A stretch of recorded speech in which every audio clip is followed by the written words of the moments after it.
man sara ala nahjihi ila yaumiddin al-fa'lu Allahumma subhanaka la ilma lana illa ma 'allamtana wa 'allimna ma yanfa'una wa zidna ilman rabbana atina fid dunya hasanah wa fil akhirati hasanah wa qina adzabannar. Bapak sekalian, alhamdulillah malam ini kita dapat melanjutkan taklim kita. Mudah-mudahan hidupnya kita di sini dicatat sebagai ribat fisabilillah, ya, dimana kata hadis Nabi SAW, barang siapa yang setelah sholat duduk, maka dia dalam waktu itu selama menunggu sholat berikutnya dihitung sebagai sholat dan senantiasa didoakan oleh malaikat selama dia berada di tempat itu dengan mengucapkan Allahumma firlahu Allahumma hamhu, ya Allah ampunilah orang ini dan rahmatilah orang ini. Tema kita malam ini adalah surat Al-Waqiah. Ini surat yang sangat populer sekali di masyarakat. Surat Yasin, Fatihah, Waqiah, Al-Mulk itu surat-surat yang paling populer di masyarakat kita. Yasin, Waqiah, Mulk, Fatihah, ya, 4. Jadi kalau ada orang tidak tahu Al-Waqiah itu bukan orang Indonesia gitu. Harus tahu. Saya akan membacakan beberapa hal yang mungkin profil surat Al-Waqiah ini kayak sebelum kita masuk ke tafsirnya. Surat Al-Waqiah ini adalah surat yang bercerita tentang kepastian hari kiamat. Makanya disebut Waqiah. Dari kata waqa'a. Waqa'a itu terjadi, waqi'ah yang pasti terjadi. Al-Waqiah itu adalah tentang hari kiamat, bahwa hari kiamat itu adalah hari yang pasti terjadi. Meskipun ayatnya panjang-panjang, tetapi surat Waqiah ini turun di Mekah. Padahal kan kita tahu dalam ilmu tafsir itu kita mengenal bahwa ciri-ciri surat Makkiyah itu, surat-surat yang turun di Mekah itu biasanya pendek-pendek dan ayatnya berkenaan dengan ketuhanan, ketauhidan dan juga tentang pencegahan dari kemusyrikan. Tapi surat Waqiah ini meskipun karakteristiknya seperti surat-surat Madaniyah panjang dan bercerita tentang surga neraka hari kiamat, tetapi dikategorikan sebagai surat Makkiyah karena berisikan tentang tauhid, keimanan kepada hari kiamat. Apa sih fadilah dari surat Al-Waqiah? Apa fadilah atau keutamaan kita membaca surat Waqiah itu apa? Sebelum masuk ke situ, saya akan bacakan dulu sebuah riwayat ya. Nabi SAW itu ketika tumbuh uban ditanya oleh para sahabat, ya Rasulullah, syibta, wahai Rasulullah, Anda sekarang ubanan gitu. Jadi kalau melihat ada perubahan dalam diri seseorang itu kita boleh menanyakannya, boleh menyapanya. Misalkan biasanya gondrong, tiba-tiba lenang, waduh, dicukur nih gitu, atau dipelontosin nih. Atau biasanya lenang tiba-tiba gondrong, digondrong ini. Jadi ketika ada perubahan pada diri seseorang kita boleh menanyakannya. Nabi SAW ketika terlihat ada uban di kepalanya itu para sahabat juga bertanya, ya Rasulullah, nampaknya saat ini Anda beruban, syibta. Jadi seolah para sahabat ingin bertanya, kenapa Anda beruban ya Rasulullah? Kenapa Anda beruban? Apa jawaban beliau? Syayyabatni hudun wal waqi'ah wa amma yatasaalun wa idza syamsu kuwirat. Kata beliau, aku dibuat beruban oleh surat Hud, surat Waqiah, surat An-Naba dan surat At-Takwir. Kenapa? Karena 4 surat ini bercerita tentang kegentingan hari kiamat. Saking gentingnya hari kiamat itu sampai membuat Nabi SAW cepat tumbuh ubannya. Jadi kalau ada anak muda, masih muda udah ubanan, itu tandanya dia sudah berpikir yang tua-tua. Sudah berpikir perkara-perkara yang orang tua pikirkan gitu. Kalau ada anak muda yang sudah beruban berarti dia mikirin perkara-perkara orang tua. Kalau orang tua sudah beruban berarti memang ya sudah sangat tua. Sudah sangat tua. Tapi zaman sekarang beruban itu bukan faktor itu juga, ada tambahan. Salah minyak rambut. Orang sekarang semakin beruban itu bukan karena mikirin akhirat, bukan karena mikirin perkara-perkara orang tua, juga bukan karena sudah dekat dengan masa akhirnya. Orang zaman sekarang bisa jadi tumbuh uban itu karena tadi salah minyak rambut atau kurang nutrisi juga bisa, atau memang faktor lain. Nah, ketika Rasulullah SAW ditanya kenapa engkau beruban ya Rasulullah, jawabannya adalah karena aku memikirkan surat Hud, surat Waqiah, surat An-Naba, surat At-Takwir. 4 surat ini berbicara tentang hari kiamat. Jadi Rasulullah SAW mikiran hari kiamat sampai beruban. Apa yang beliau pikirkan? Beliau pikirkan adalah keselamatan umatnya. Karena hidup beliau itu selalu dalam ucapannya adalah ummati, ummati, ummati. Ketika beliau mau meninggal dunia, ummati, ummati, as-sholah, as-sholah, as-sholata, as-sholata. Bukan, ummati itu berarti hadisnya belum lengkap bacanya. Ummati, ummati, as-sholata, as-sholata. Itu artinya umatku, umatku, jagalah sholat, jagalah sholat. Kebanyakan orang hanya menyebutnya, meriwayatkannya sepenggal, ummati, ummati saja. Padahal itu ummati, ummati ada objek pembicaraannya apa? As-sholata, as-sholata. Wahai umatku, jagalah sholat, jagalah sholat. Nah itu ya.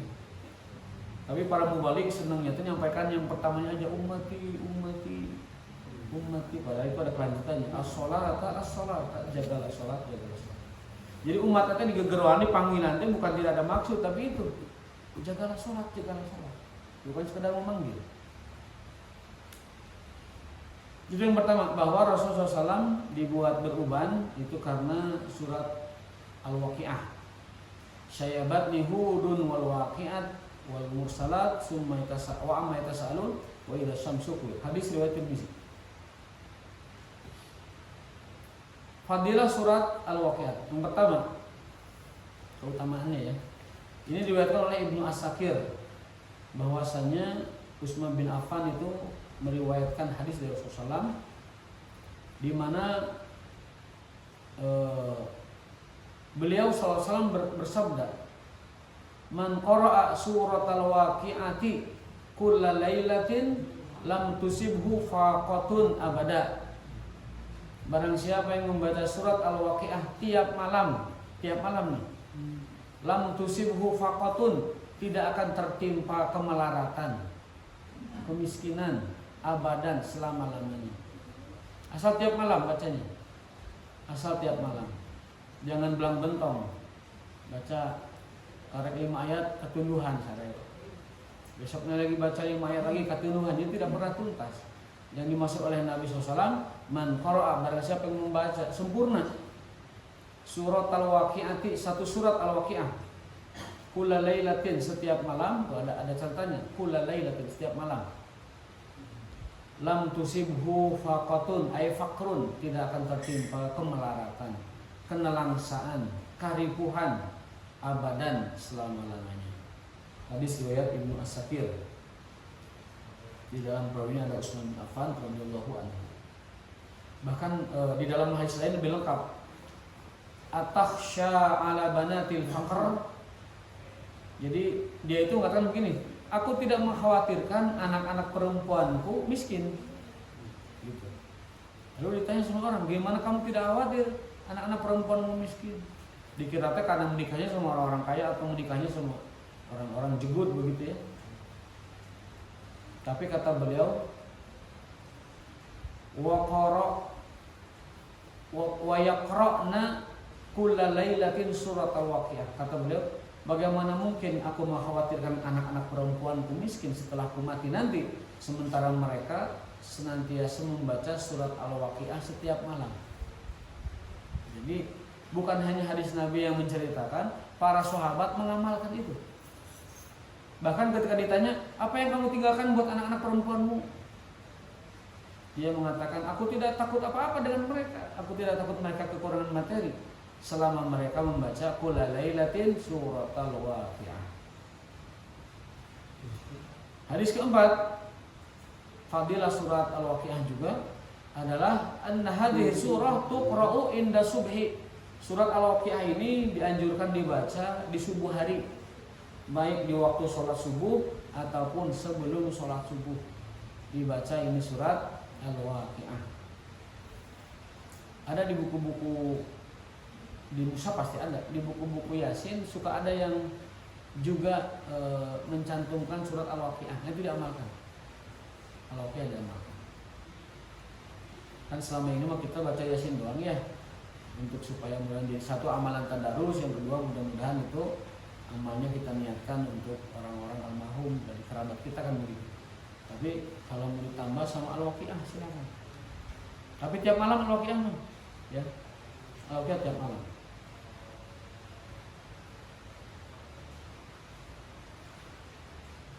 Itu fadilah dari surat Al-Waqi'ah ya. Mungkin ada yang lain fadilahnya, tapi itu kira-kira yang beberapa yang saya saripatikan dari beberapa tafsir, yang tadi Ibnu Katsir, At-Tabari, Al-Waqidi, dan Ibnu Sa'ad tafsir As-Sa'di. Sumiyat Al-Waqi'ah litahaqquqil qiyamah la sarifun wala dafi. Karena ayatnya idza waqa'atil waqi'ah laisa liwaqa'atiha kadhibah khafidatur rafi'ah. Sesungguhnya hari kiamat ini benar-benar pasti akan terjadi. Tidak ada yang dapat mendustakannya, tidak ada yang dapat tidak menerimanya. Siapapun dia pasti akan menerima kenyataan tentang terjadinya hari kiamat. Khafidatur rafi'ah. Hari kiamat ini khafidatun rafi'ah. Khafidah, dia akan menjatuhkan orang yang bermaksiat, rafi'ah, dan mengangkat orang-orang yang bertakwa. Jadi di antara fungsi atau di antara hari kiamat itu yang terjadi adalah orang-orang yang dulunya berbuat baik akan diangkat derajatnya, dan orang-orang yang berbuat buruk akan dihinakan derajatnya. Itu beberapa ayat yang saya pilih untuk kita artikan ya. Nanti tafsirnya setelah. Kemudian di dalam surat Al-Waqi'ah ada ayat yang cukup menarik ya. Di situ ada wasabiqun as-sabiqun ulaikal muqarrabun. Bahwa Allah memiliki hamba-hambanya yang sabiqun as-sabiqun, yang bersegera untuk kebaikan. Di dalam tafsirnya, siapakah sabiqun as-sabiqun? Yang digelas oleh al-muqarrabun ya. Jadi ada 3 golongan nanti di hari kiamat itu. Ada ashabul yamin, ashabul maimanah ya, sama. Ada ashabul masy'amah atau ashabul shimal, ada muqarrabun. Ashabul maimanah itu orang-orang baik, ashabul masy'amah orang-orang buruk, dan di antara mereka ada namanya al-muqarrabun, yaitu orang-orang yang sabiqun as-sabiqun, yang terus-terusan bersegera kepada kebaikan. Kita akan jelaskan siapakah orang yang dijuluki oleh Allah sebagai sabiqun as-sabiqun.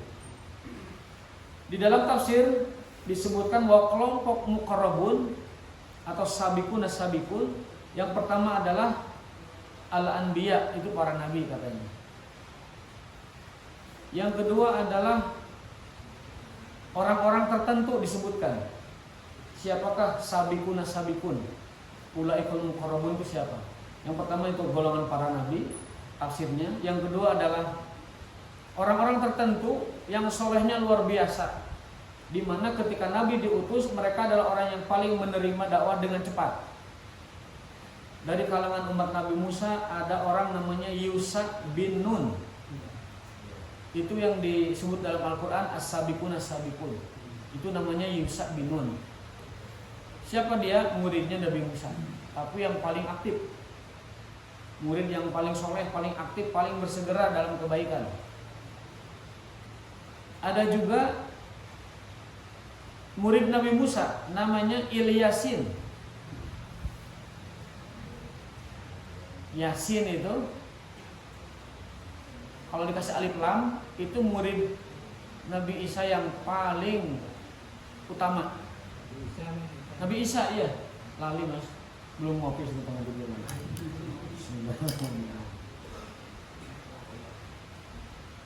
Muridnya Nabi Isa. Itu ngecek fokus mas. Ada yang fokus, ada yang enggak soalnya. Ya.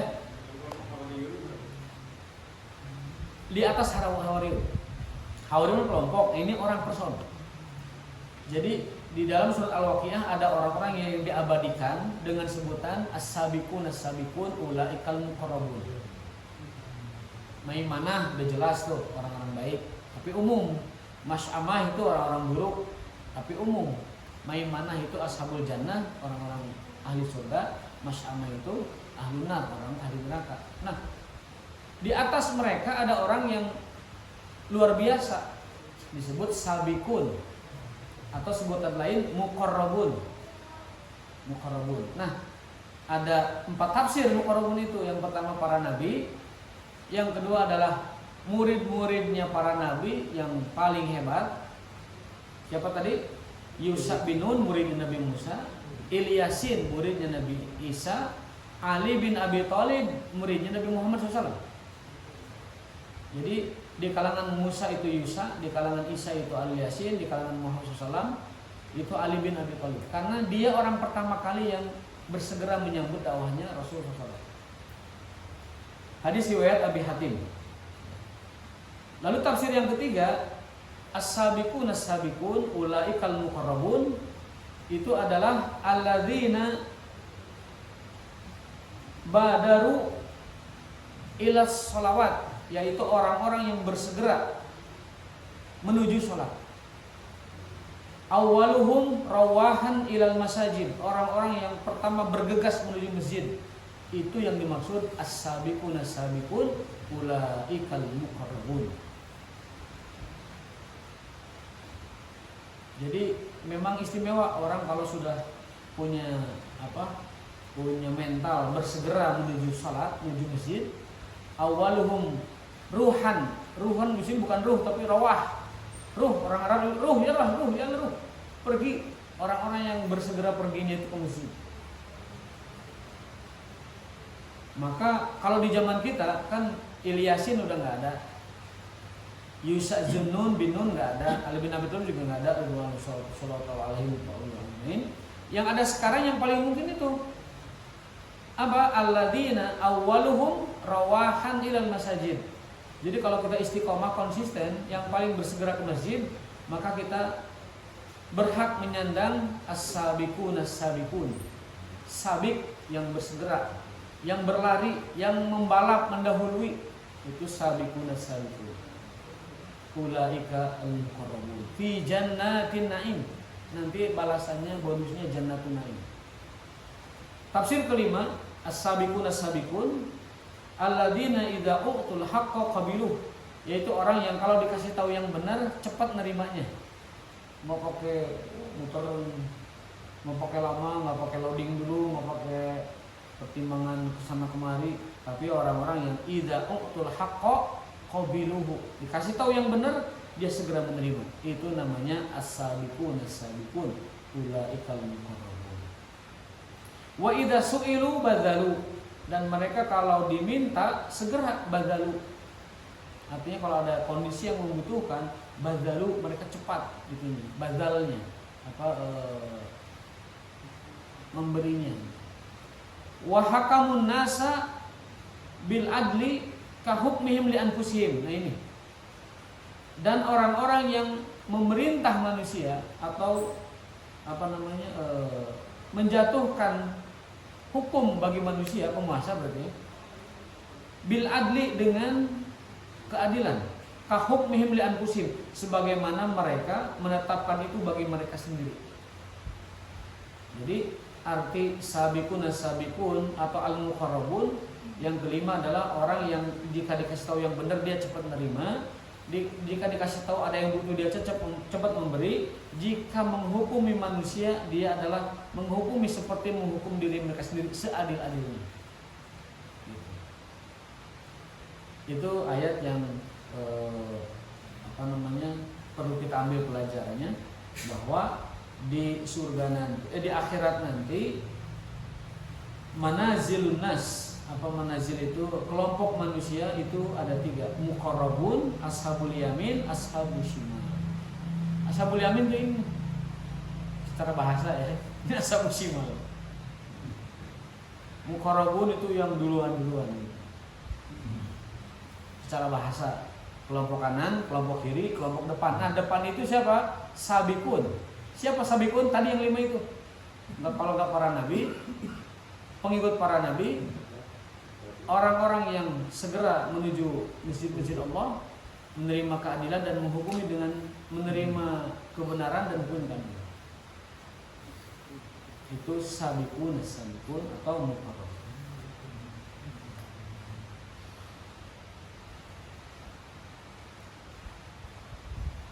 Itu poin pertama, profil tentang surat Al-Waqiah dan keutamaan atau fadilahnya. Yang kedua, tentang hukum menyentuh mushaf, apakah harus punya wudu atau tidak punya wudu.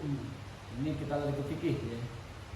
Dalam kitab Al-Mughni karya Ibnu Qudamah ini juga ada di dalam kitab Al-Majmu' Syarhul Muhazzab karangan Imam Nawawi. Kalau Ibnu Qudamah itu dari kalangan Hambali, kalau Nawawi itu dari kalangan Syafi'i. Tapi dua kitab ini, dua ulama ini berpendapat yang sama terkait dengan hukum memegang Quran tanpa wudu atau baca Quran tanpa wudu. Kata beliau ini, jumhur ulama ala annahu la yajuzu mashul mushaf illa lil mutawaddi. Kata beliau, jumhur ulama, mayoritas ulama berpendapat bahwa tidak diperbolehkan menyentuh Al-Quran tanpa wudu. Itu pendapat siapa? Pendapat Hanbali dan Syafi'i yang diwakili oleh ulama mazhabnya, yaitu Ibnu Qudamah dalam kitab Al-Mughni dan juga Imam Nawawi dalam kitab Al-Majmu'. Mereka berpendapat, seluruh ulama, mayoritas ulama mengatakan bahwa tidak diperkenankan, tidak diperbolehkan menyentuh mushaf tanpa wudu, apalagi membacanya kan. Pendapat kedua, ini pendapat selain beliau-beliau ini, karena mengacu kepada tafsirnya Ibnu Abbas. Kata Ibnu Abbas bahwa yang dimaksud dengan la yamassuhu illal mutahharun, bahwa Quran itu tidak disentuh kecuali oleh yang suci. Yang suci di situ adalah maksudnya malaikat di sana, di langit sana. Jadi para malaikat yang membawa mushaf ini, mereka adalah makhluk suci. Dibawa mushaf ini ke dunia kepada Rasulullah SAW. Jadi kalau yang dimaksud dengan makhluk suci itu malaikat, berarti manusia mah boleh megang mushaf, megang Quran tanpa berwudu.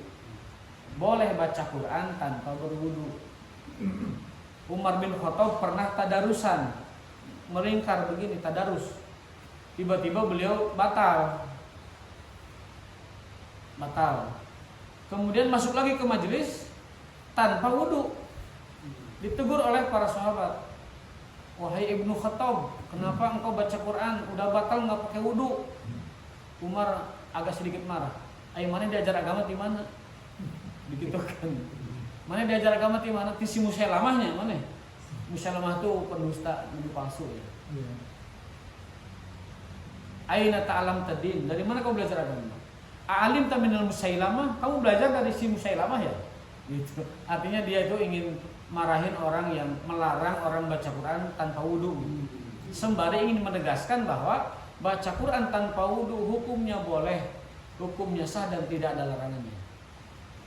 Bahkan Umar sendiri, Khulafaur Rasyidin yang sangat dekat dengan Nabi SAW, mencontohkan beliau biasa baca Quran tanpa wudu. Nah, gimana kita sikapnya kalau begitu? Sahabat-sahabat keren nggak pada wudu baca Quran, biasa maksudnya, tidak apa-apa gitu. Sementara ulama-ulama yang mulia mengharuskan pakai wudu, gimana gitu? Nah, jalan tengah aja. Kita ini fikihnya fikih ausatiyah, fikih jalan tengah. Supaya depi ributan, tadi di Baledogan, gede Baledogan ulah, tengah-tengah gitu. Apa tengah-tengah itu? kalau sekiranya kita senggang dan longgar, ya mendingan ngambil wudhu, afdolnya begitu. Tapi kalau kita misalkan erek wudhu tiris atau ke kamar mandi juga malas, ya sudah, tidak apa-apa, tidak pakai wudhu juga. Tidak apa-apa. Namun dari semua yang berbeda pendapat ini, mereka satu pendapat bahwa yang junub dilarang pegang mushaf, itu sepakat. Yang junub karena persetubuhan, junub karena haid, junub karena nifas, junub karena mimpi, itu disepakati hukumnya tidak boleh memegang mushaf. Kalau mau memegang Quran pakai sarung tangan. Kalau pakai HP jangan disentuh tulisan Qurannya, cukup belakangnya saja, jangan disentuh ayatnya. Karena Quran di HP, walaupun itu HP aplikasi, walaupun HP itu gadget, itu benda, tetapi ketika dibuka aplikasi Quran, ya Quran itu namanya. Boleh nggak HP dibawa ke kamar mandi? Kan ada Qurannya. Nah, itu salah pengertian. Ada Qurannya tuh kalau dibuka, kalau lagi ada Qurannya di sini di layar ini, nggak boleh dibawa ke kamar mandi kalau dibuka. Tapi kalau ditutup model begini, screen saver atau wallpaper atau gelap begini, itu tidak apa-apa dibawa ke kamar mandi. Tapi kalau sedang buka tulisan Quran, dilarang dibawa ke kamar mandi. Karena ada lafaz Qurannya, ada lafaz Allahnya. Nabi Muhammad itu cincinnya la ilaha illallah. Kalau Muhammad Rasulullah, kalau masuk kamar mandi dibuka cincinnya. Tapi diurang masuk lagi. Taruh aja ke saku. Ya kan di saku ketutup. Kalau ketutup boleh. Tapi kalau kebuka ada tulisan, ada lafzul jalalah terbuka, nah itu nggak boleh. Nama saya Nasrullah, ada Allahnya itu, lafaznya di KTP. Masa dompetnya saya simpan di luar? Diambil kan? Karena uang ada haromin, ada uang ngambil. Jadi yang tertutup seperti itu tidak apa-apa. Menjawab salam juga nggak boleh. Kata Nabi, jika seorang di antara kalian di tempat buang hajat, jangan menjawab salam, jangan mengucap salam, jangan ngobrol. Nggak boleh ngobrol, nggak boleh jawab salam. Jawab salam kan wajib kan, tapi nggak boleh di dalam kamar mandi. Nggak boleh mengucapkan salam, nggak boleh berzikir, nggak boleh baca Quran. Tetapi boleh di dalam hati saja. Kalau ada orang salam, jawab dalam hati, Waalaikumsalam. Kalau di dalam hati boleh ya? Dalam hati boleh. Nyanyi nggak boleh. Maca Quran itu menang kemudian nyanyi.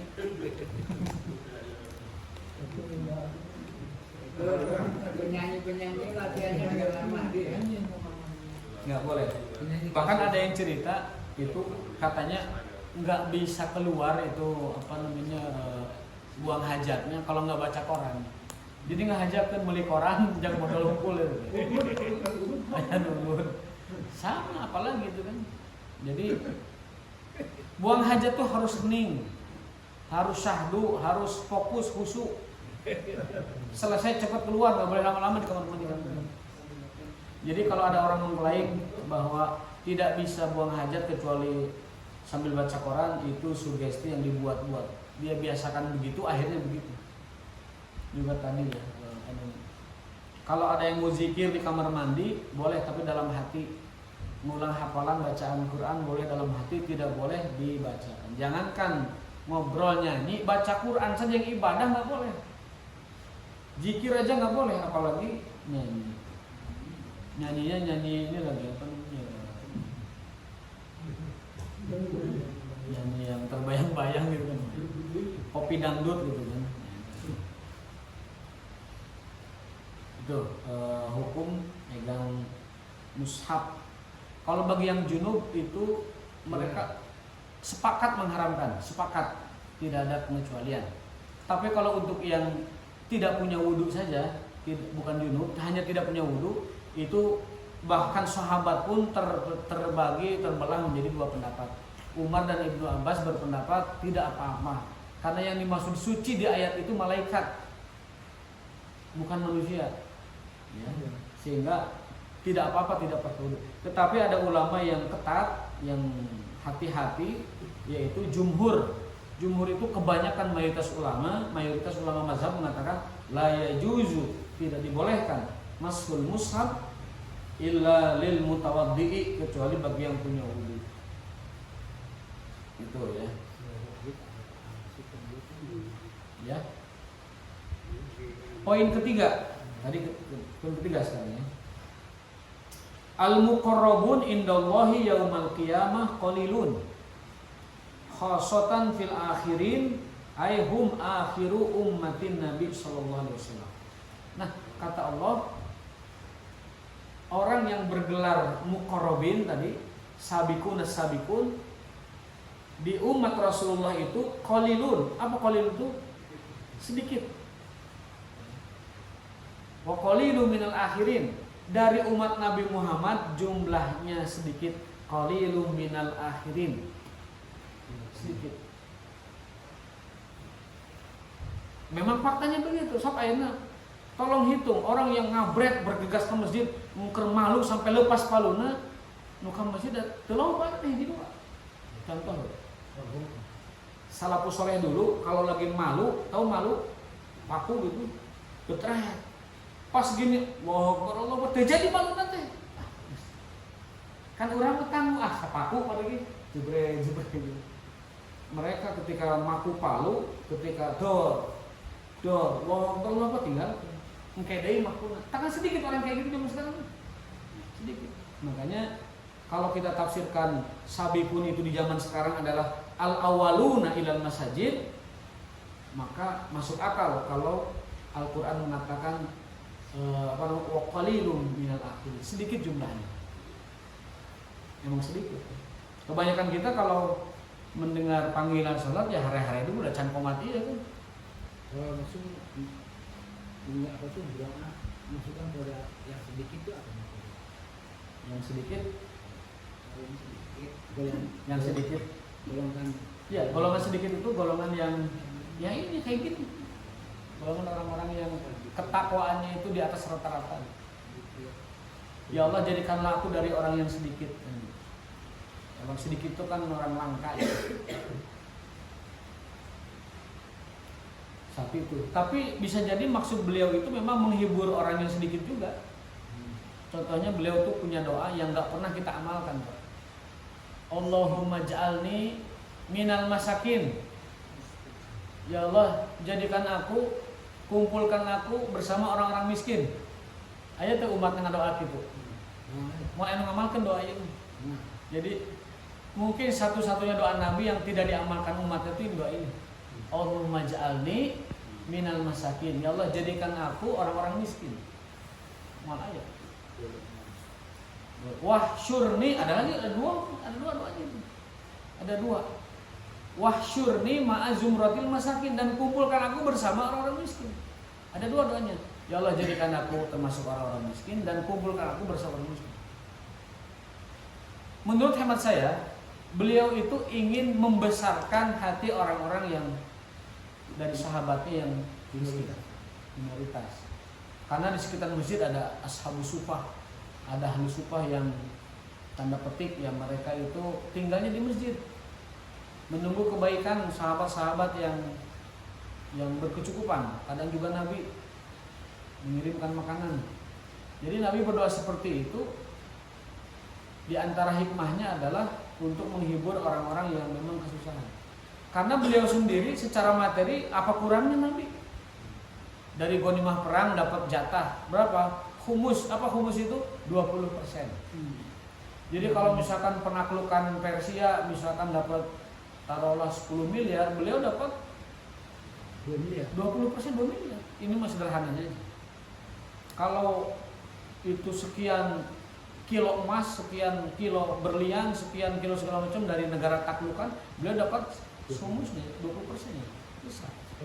Beliau juga seperlima. Beliau juga dapat hadiah dari Raja Bahrain, dari Raja Mesir.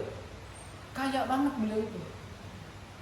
Tetapi dalam doa beliau, dalam keseharian beliau, dalam kesehajaannya itu beliau tidak mau memisahkan diri dari orang-orang tidak mampu, menguatkan dan juga menambah empati kepada mereka. Beliau haramkan emas buat laki-laki, Beliau haramkan kaum muslimin menggunakan piring, gelas, sendok, bejana-bejana dengan emas. Apa? Dalam kitab Kifatul Akhir dijelaskan alasannya. Hifdzan liqulubil masakin, menjaga hati orang-orang miskin. Makanya tidak salah kalau kita katakan kenapa beliau dalam doanya ada doa seperti itu yang tidak pernah kita amalkan. Itu diantara hikmah adalah untuk empati, menjaga perasaan orang-orang miskin. Karena beliau sendiri kalau niat kaya itu bisa, tapi beliau memilih untuk hidup sederhana. Jadi ada miskin yang karena tidak berdaya, ada yang miskin karena pilihan. Kalau Rasul pilihan, memang beliau tidak mau meninggalkan umatnya. Baik. Ya. Doa ini dalam Quran, di hati hikmah, hatinya dikorin. Ya. Itu kemudian dengan orang-orang soleh kan? Orang soleh, iya. Ikutkanlah aku dengan orang-orang soleh. Wa alaihiqni bis solihin. Gabungkanlah aku bersama orang-orang soleh. Bukan orang miskin. Bukan, tetapi dalam hadis Nabi, makanya Nabi kenapa doa seperti itu empati kepada mereka. Empati kepada mereka. Supaya hatinya terhibur. Supaya tidak kecil hati. Itu empati kepada mereka. Tapi nyatanya Dan kebanyakannya orang soleh juga orang miskin. Kebanyakan orang soleh orang miskin. Kebanyakan ya, kalau dihitung itu. Jadi tidak bertolak belakang, ya. Iya, makanya beliau itu walaupun disebutkan banyak kondisi sulitnya, tapi kalau niat kaya beliau sangat bisa. Jangankan beliau atau pemimpin biasa aja, kalau pemimpin kelompok saja kalau dia mau hidup kaya gampang sekali. Orang Quraisy menawarkan, kalau anda ingin kekayaan, kami akan kumpulkan harta seluruh Arab untuk kamu, ya Muhammad. Muhammad nggak mau. Dapat hadiah Raja Bahrain hanya semalam, besoknya udah habis. Coba kalau beliau mau kaya, hadiah Raja Bahrain itu nggak sedikit. Satu masjid hadiahnya itu kiriman paket ya, bukan COD, bukan. Kiriman paket dari Raja Bahrain itu satu masjid. Segala macam.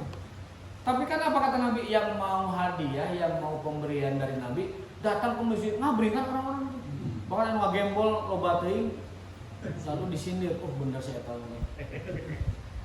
Belum ngangkut itu loba pisan. Jadi tidak pernah lewat satu malam gitu. Sore ini dapat, besok tuh udah habis.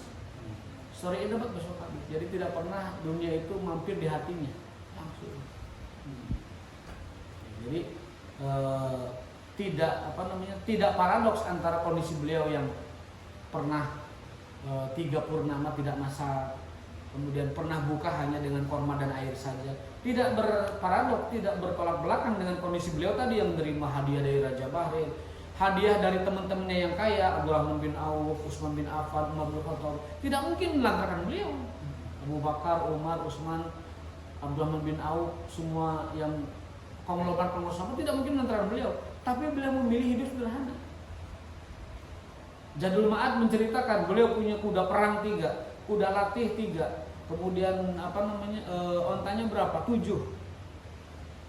kambingnya 40, sapinya 10, baju perangnya ada 7, pedangnya ada 7, kan kaya itu. Kaya. Punya cadangan logistik makanan 1 tahun, punya baju perang yang beliau pakai di beberapa medan perang dan lain sebagainya. Istri beliau juga pakai perhiasan. Ketika Zainab pakai perhiasan, bertanya, ya Rasul, ada zakatnya nggak di perhiasan? Kata beliau, tidak ada zakat pada perhiasan. Tapi ketika remaja-remaja muda pakai emas, beliau tanyakan, kalau sudah bayar zakatnya belum? Nah, itu ada 2 hukum. Kalau perhiasannya wajar, tidak ada zakatnya. Kalau perhiasannya berlebih, ada zakatnya. Jika sudah nyampe nisab 85 gram emas, dikeluarkan 200%. Yang sudah 1 tahun Hijriah. Jadi begitu Nabi SAW, unik ya, disebut kaya-kaya beliau, disebut berkuasa, penguasa, sangat berkuasa, ya. Tapi disebut juga sederhana, beliau sangat sederhana, malah sempat ganjil pakai batu kan karena laparnya.